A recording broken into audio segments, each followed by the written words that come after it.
Penuntun Saat Teduh Sinode Gereja Kristen Jakarta, Sabtu 8 Oktober 2022.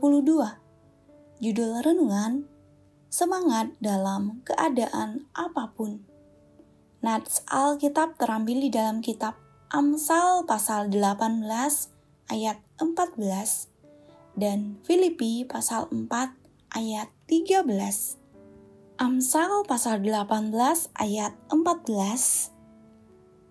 Orang yang bersemangat dapat menanggung penderitaannya, tetapi siapa akan memulihkan semangat yang patah?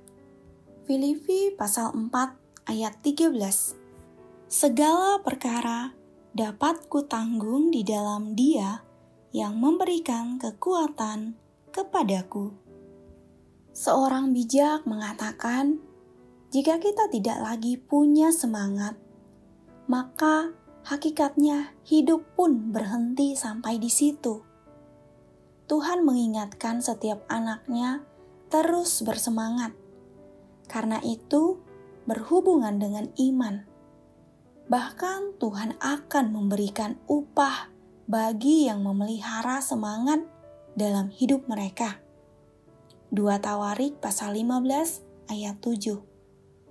Kita akan mempelajari dua hal tentang semangat melalui Amsal pasal 18 ayat 14.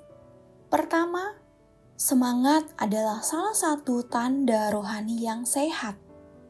Dalam salah satu terjemahan bahasa Inggris, The Message, Amsal pasal 18 ayat 14 menyatakan bahwa roh yang sehat mengalahkan banyak kesulitan.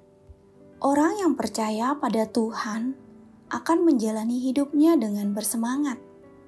Dia tidak akan mudah mengeluh. Sebaliknya, dia akan mudah mengucap syukur. Kedua, umur semakin bertambah, harus semakin bersemangat. Mazmur pasal 92 ayat 13-16. Banyak tokoh Alkitab yang terus bersemangat dan menjadi berkat di usia tua.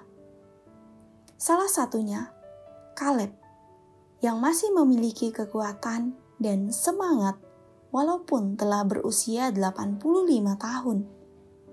Yosua pasal 14 ayat 9-13. Amsal pasal 17 ayat 22 juga mengatakan bahwa hati yang gembira adalah obat yang manjur. Kemudian Tuhan juga berulang kali mengatakan, berbahagialah. Mungkin kita pernah melihat orang yang mengalami sakit penyakit, berada di terminal illness, bahkan mengalami kecacatan dan ketidaksempurnaan dalam fisiknya. Namun, mereka bisa menjadi orang bernilai dan bermanfaat. Hidupnya bisa berkarya, bahkan memberkati banyak orang. Itu semua terjadi karena mereka masih memiliki semangat dalam kehidupannya. Semangat dalam segala keadaan akan mengalahkan kesulitan, keterbatasan, dan kelemahan kita. Bagaimana dengan kita yang diciptakan dengan tubuh yang utuh atau minimal dengan kondisi tubuh yang lebih baik? Apakah kita merasa loyo, malas, patah semangat, serta tawar hati dalam mengikut dan melayani Dia? Mari kita berkomitmen untuk menghadapi kelesuan hidup kita dan hidup menurut firman-Nya. Tuhan akan memberikan kelegaan bagi kita. Matius pasal 11 ayat 28. Sepanjang apapun kesulitan hidup yang kita alami, Tuhan akan membuat kita bangkit dan bersemangat dalam segala keadaan. Semangat dalam mengikut Tuhan menjadi kekuatan dalam menghadapi setiap kelemahan hidup kita. Amin. Terima kasih. Tuhan Yesus memberkati.